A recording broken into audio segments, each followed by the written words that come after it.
Mirabilia, c'est un réseau européen des villes et des communes porteurs du bien UNESCO. Donc c'est ce bien, ce label qui attire beaucoup de tourisme étranger. Donc pour nous, participer à ce congrès ou à ce workshop à Dijon en novembre nous permet, nous, Ariégeois, et moi en tant que président de l'Agence de développement touristique de l'Ariège, de vendre, de promouvoir cette destination Ariège, non seulement le seul site, la seule commune porteur de biens UNESCO qui est Saint-Lizier. Donc là, je suis doublement heureux puisque je suis aussi le maire de Saint-Lizier. Donc avec ces 5 édifices, donc 3 édifices qui appartiennent au conseil départemental, c'est-à-dire les remparts gallo-romains du 5e siècle, la chapelle Sixtine, c'est-à-dire la cathédrale de la Cède, et aussi le Pays-Évêque. Et de l'autre côté, la cathédrale romane qui appartient à la commune, et le cloître qui appartient aussi à la commune. Donc on a ces 5 biens, mais on ne va pas à Dijon pour vendre Saint-Lizier, mais pour vendre la destination, pour promouvoir la destination Ariège, qui a bien sûr d'autres atouts patrimoniaux, les 9 grands sites Occitanie, avec le château de Foix, le parc de la préhistoire, le mas d'asile, les grottes de Niaux qui viennent d'être labellisées parmi les 10 plus belles grottes du monde. Donc on a la préhistoire, on a l'histoire, le Moyen-Âge, on a aussi les activités de pleine nature, le bien-être avec les stations thermales, les stations de ski, les stations de montagne. Donc tout ça, on va le promouvoir au niveau de ce congrès. Ce congrès met en contact d'une part les tours opérateurs européens, donc c'est des tours opérateurs européens, et d'autre part ce qu'on appelle les prestataires de services touristiques et autres de développement économique de l'Ariège à ce congrès.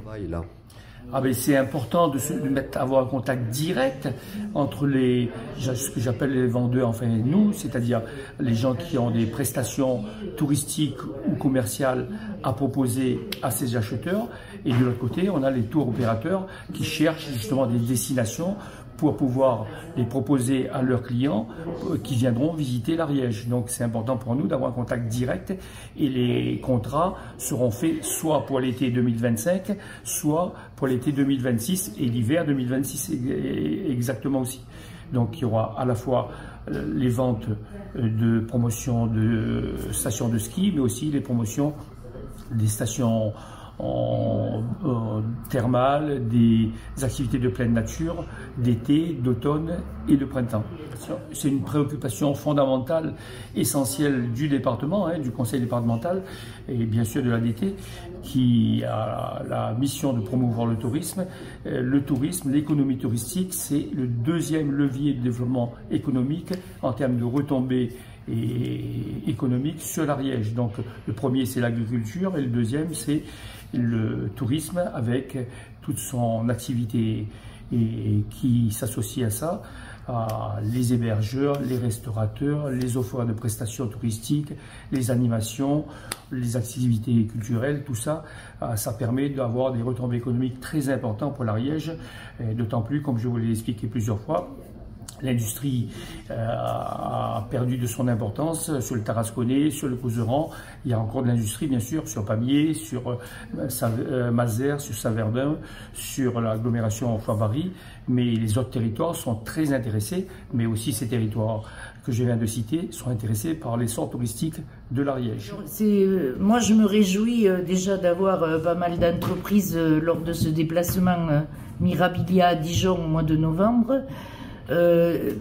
C'est important parce que nous avons un beau département, et promouvoir le département de l'Ariège, c'est quand même dans nos gènes, et c'est aussi voilà, au niveau de l'économie du département, que ce soit l'hôtellerie, le tourisme, les sites, ça fait partie du développement économique du département. Et puis qui plus est, nous sommes un réseau CCI, et donc moi j'ai rencontré il y a 2 ans dans le Tarn Mirabilia, et je me suis donc interrogée, et puis j'ai dit pourquoi nous ne rentrerions pas dans le groupe Mirabilia pour justement promouvoir le département de l'Ariège. Donc quand on a demandé parce que c'était important d'y associer le département et le CESTA. Et quand on a demandé donc au département, au CESTA et aux entreprises intéressées, oui, effectivement, nous avons eu un rebond positif et cela nous permet aussi de promouvoir aussi les entreprises.